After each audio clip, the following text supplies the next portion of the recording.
تمہارے کام بھی حسینی، اور سر سے لے کر پاؤں تک حسینی بن جاؤ۔ جب تم دور سے آؤ کوئی تمہیں دیکھے تو فوراً کہے یہ کوئی عام نہیں آ رہا، یہ تو میرے حسین کا غلام آ رہا ہے۔ کہتے ہیں اس دنیا کی روئے زمین کے اوپر پھولوں کا بنا ایک بستر سجا ہے۔ کیا صحیح؟ ماشاءاللہ پڑھے لکھے لوگ میرے سامنے بیٹھے ہیں، میرے جملے ضائع نہیں کریں گے۔ اس دنیا کی اپنا روئے زمین کے اوپر پھولوں کا بنا ایک بستر سجا۔ علامہ محمد اقبال کہتے ہیں اے نوجوان اس بستر کے اوپر کبھی بھی سر رکھ کے نہیں سونا۔ فرمایا تمہاری نظروں کے سامنے یہ تو پھولوں کا بنا بستر ہے نا، تمہاری نظروں کے سامنے یہ پھولوں کا بنا بستر ہے، لیکن اگر ہم سے پوچھتے ہو، ہماری نظروں سے پوچھتے ہو تو یہ پھولوں کا بستر نہیں، یہ لذتوں کا بستر ہے، یہ خواہشات کا بستر ہے۔ فرمایا زندگی میں کبھی بھول کر کے بھی خواہشات سے بنے بستر کے اوپر نہ سونا، لذتوں سے بنے بستر کے اوپر نہ سونا۔ اگر سو گئے تو یاد رکھنا تمہاری دنیا بھی اجڑ جائے گی، تمہاری آخرت بھی اجڑ جائے گی۔ وہ ایک بادشاہ تھا، وہ قبلہ پھولوں کے بستر کے اوپر سویا کرتا تھا، اس کی عادت تھی۔ ہر بندے کی اپنی ایک طبیعت ہوتی ہے، ہر بندے کی اپنی عادت ہوتی ہے۔ بادشاہ تھا نا، اس کی عادت تھی کمرے کے اندر کئی من پھول لگائے جاتے تھے، اور یہ بادشاہ پھولوں کے اوپر سویا کرتا تھا، پھولوں کے بستر کے اوپر سویا کرتا تھا۔ ایک دن لونڈی جھاڑو دینے والی بادشاہ کے کمرے کے اندر گئی نا جھاڑو دینے کے لیے، اس نے دیکھا بادشاہ کا پھولوں کا بستر سجائے اور بادشاہ ہے نہیں۔ لونڈی نے سوچا کیوں نہیں ایک پل کے لیے میں بھی پھولوں کی سیج پہ سونے کا مزہ چاک لوں۔ ایک بادشاہ جو سوتا ہے اٹھنے کا نام ہی نہیں لیتا، تھوڑی دیر کے لیے بستر پہ سر رکھ کے سو تو صحیح، آخر پھولوں کے بستر پہ سونے کا مزہ ہی کیا، پھولوں کے بستر پہ سونے کی لذت ہی کیا۔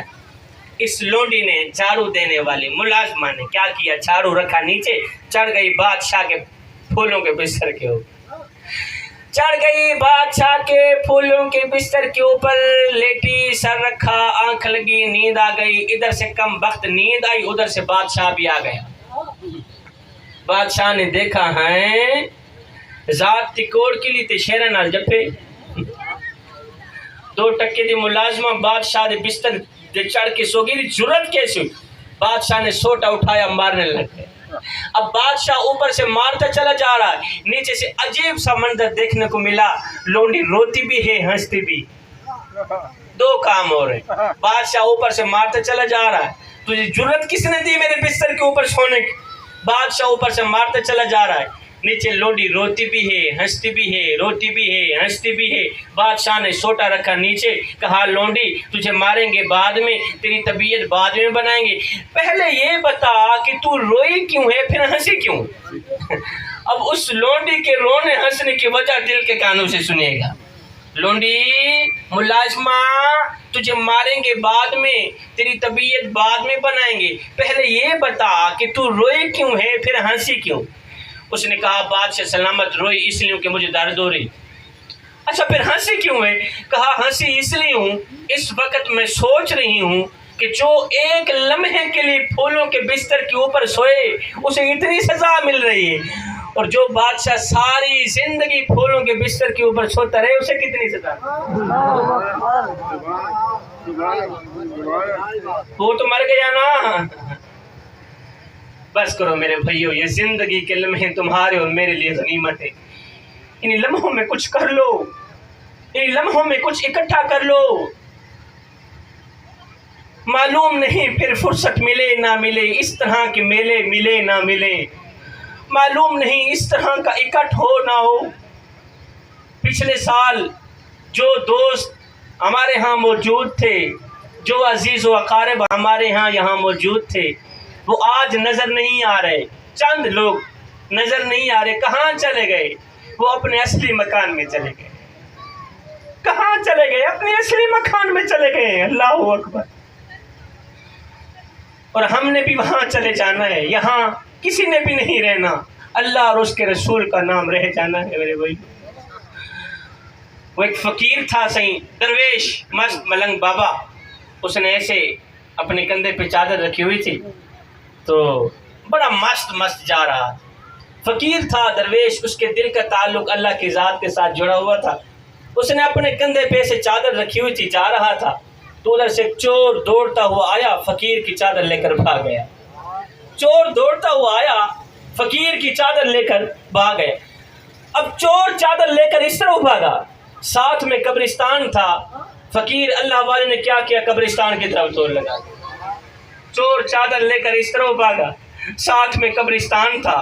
فقیر نے کیا کیا, قبرستان کی طرف دوڑ لگا دی. لوگوں نے دیکھا, پوچھا بابیا تیری بھی عجیب کہانی ہے, تیرا بھی عجیب منظر ہے, اور چور چادر لے کر اس طرح بھاگ رہا, تو بجائے چور کے پیچھے بھاگنے قبرستان کی طرف کیوں بھاگ رہا ہے؟ اور تو بجائے چور کے پیچھے بھاگنے قبرستان کی طرف کیوں بھاگ رہا ہے؟ ہائے, یہ سن کر بابا جی نے کہا بیٹے چور کو چھوڑ کر قبرستان کی طرف اس لیے بھاگ رہا ہوں کہ یہ چور جہاں مرضی ہے چلا جائے, آخر اس نے آنا تو قبر میں ہی. جب یہ قبر میں آئے گا نا, میں اس سے اپنا حساب کتاب چکتا کر لوں گا. کوئی بن گیا رونق پکھیاں دی, کوئی بن گیا رونق پکھیاں دی, کوئی چھوڑ کے شیش محل چلے آ, کوئی پلیا ناست نخریاں وچ کوئی ریت گرم تے ٹھل چلے آ, اور کوئی بھول گیا مقصد آمن دا تے کوئی کر کے مقصد حل چلے آ. اتنے ہر کوئی فرید مسافر ہے, کوئی اج چلے آ تے کوئی کر چلے آ. ایک میٹھی سی حدیث, پیاری سی حدیث سنانے جا رہا ہوں, بلکہ یاد کرانے جا رہا ہوں. آپ یاد کر لیں, کبھی بھی نہ بھولیے گا. اس کے بعد ایک نصیحت ہے, میرا واز ختم ہوا. میرے کریم نبی نے فرمایا صحابہ جی یا رسول اللہ صلی اللہ علیہ وسلم, میرے کریم نبی نے فرمایا صحابہ میں اللہ کا حبیب ہوں, میں اللہ کا حبیب ہوں. پھر فرمایا جو جوان جوانی میں توبہ کرتا ہے وہ بھی اللہ کا حبیب بن جائے.